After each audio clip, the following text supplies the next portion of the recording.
When my mother won $1 million from a lottery ticket, she prepared an envelope for each of her 3 children. After we opened them, my younger brother and younger sister each found a bank card inside. But for my envelope, 2 $1 coins clinked onto the floor. Seeing me freeze, a trace of unease flickered across Mother's face. "Cassian," she said hesitantly. "Logan and Sienna suffered a lot growing up because your father passed away so early. So I gave each of them $500,000 as compensation.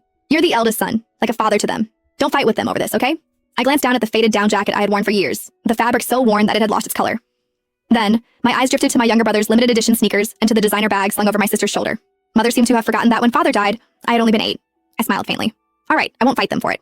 Hearing this, Mother let out a long breath of relief. The next second, my voice turned cold. "Then I won't fight for the responsibility of supporting you in your old age either. Cassian, what do you mean by this? Over just $1 million, you're going to cut ties with me?" Mother's eyes were red, her voice trembling. "Mom, I'm not cutting ties," I said calmly. "It's just that from now on, the 3 of us will split all your expenses, living costs, medical bills, medication, everything. From now on, we'll take turns looking after you. You're a treasure for all 3 of us. I can't possibly keep all that blessing to myself." The reflection from the coins on the floor stabbed at my eyes as I spoke. Mother grew anxious. "How can that work? Your brother and sister would be exhausted." "What's so exhausting about it? I'll bring your luggage over tomorrow. 4 months at each house. That makes a full year." When she realized I wasn't joking, Mother became even more flustered. They're still young. How would they know how to take care of someone? Logan was 30 this year and Sienna 28. Yet in Mother's eyes, they were still children. But the year father died, I had already been treated like an adult. Mother continued anxiously. "My stomach isn't good. I need soup every morning. Sienna has to take care of her husband and children. How would she have time to cook for me? And I have a brace in my leg. I have to go for a checkup every Monday. What if that makes Logan late for work? And there's my diabetes. I have to inject insulin every day. How would they know how to do that? Besides, both medicine and doctor visits cost money. Their salaries aren't as high as yours. How could they afford it?" A mocking smile curled at the corner of my lips. So Mother had always known everything my wife and I had done for her. But because it was us, it simply didn't matter. "If they don't know, they can learn," I said. "Now that they each have $500,000, they won't mind spending a little of it." My brother Logan Harper immediately slammed the table in protest. "Why should we, Cassian? Mom's been living perfectly fine at your house. What right do you have to make the 2 of us support her?" I looked at him coldly. "Because you're her children too." Logan's face flushed red, but he still refused to back down. "That's different. You're the eldest. You're supposed to shoulder more responsibility. Cassian, you're just jealous. Jealous that Mom gave the prize money to us. It's Mom's money. She can give it to whoever she wants. You have no say in it." I let out a cold laugh. "Where do you think the money for Mom's lottery tickets came from?" Mother had no pension. Ever since I started working, I'd given her $2,500 a month for living expenses. She used that money to buy lottery tickets almost every day. Whatever was left, she would occasionally pass on to the 2 of them. Everyone knew it, even if no one said it aloud. "So what?" Logan stammered. "Once you give it to Mom, it's hers. She can spend it however she likes." The 2 coins on the floor seemed even more glaring now, as if they were mocking everything I had once given. What I cared about was never the money. It was this naked favoritism, and the humiliation that came with it. "Cassian, you're really being stingy," my younger sister, Sienna Harper, said with a pout, her face full of dissatisfaction. "You earn a lot, so money isn't a problem for you. It's not like Logan and me. We only make a few thousand a month. You and Vivian could earn $1 million back in a year. Why bother arguing with us over it? Besides, you have money. What's wrong with spending a little more on Mom? You're the eldest, after all." I was so angry I almost laughed. "I'm the eldest, not the family sucker. If you don't like it, we can settle this in court." Smack! Before the words had even faded, a sharp slap rang out. The room fell silent in an instant. Mother's arm trembled slightly as it dropped to her side. The look she gave me was filled with disappointment.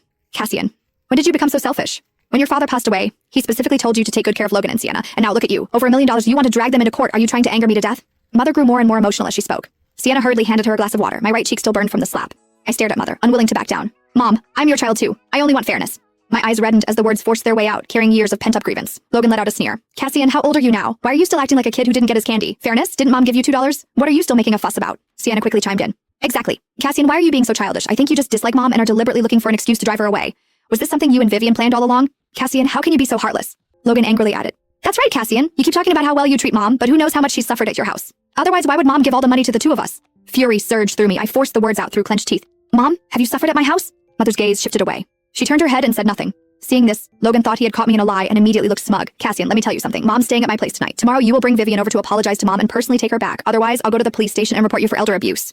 At that moment, whatever hope I had left completely died. I spoke coldly. "Fine, I'll be waiting." With that, I turned and walked out.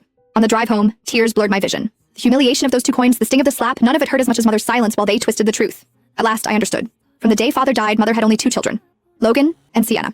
When I got home, I quietly went to Mother's room. I pulled out a suitcase and began packing her things. My wife, Vivian Langston, saw what I was doing and looked puzzled. "Why did you come back alone? Where's Mom?" My hands paused for a moment as I folded the clothes, but I answered calmly. "Mom plans to stay at Logan's place for a while. She asked me to bring her clothes over." A trace of worry flickered across Vivian's face. "Mom needs insulin injections every day, and diabetic meals have to be prepared separately. Does your brother really have the patience for that? And every Monday, someone has to take her to the hospital to check her leg. Will he have time?" My wife kept talking, her words full of concern for Mother. My nose stung. If Vivian knew that after caring for her mother-in-law so attentively, she was now being accused of abusing the elderly, who knew how much it would hurt her. "Don't worry about it," I said softly. "I already told Logan. From now on, the 3 of us will take turns looking after Mom." My wife froze. After all, Mother had lived with us for 7 years. Not once had Logan or Sienna ever suggested taking her in themselves. "Cassian, what happened? Tell me."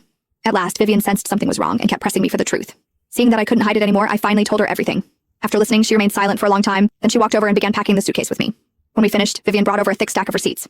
"Didn't he say he's going to report us to the police?" she said. "These are all the records from the hospital visits I took Mom to, and these are the bank transfer records showing the money we sent her every year." At that moment, she was extremely calm. I took the documents and stayed up all night organizing them into spreadsheets and printing everything out. Early the next morning, I called a same-city courier and had them deliver Mother's luggage along with the printed documents to Logan's house.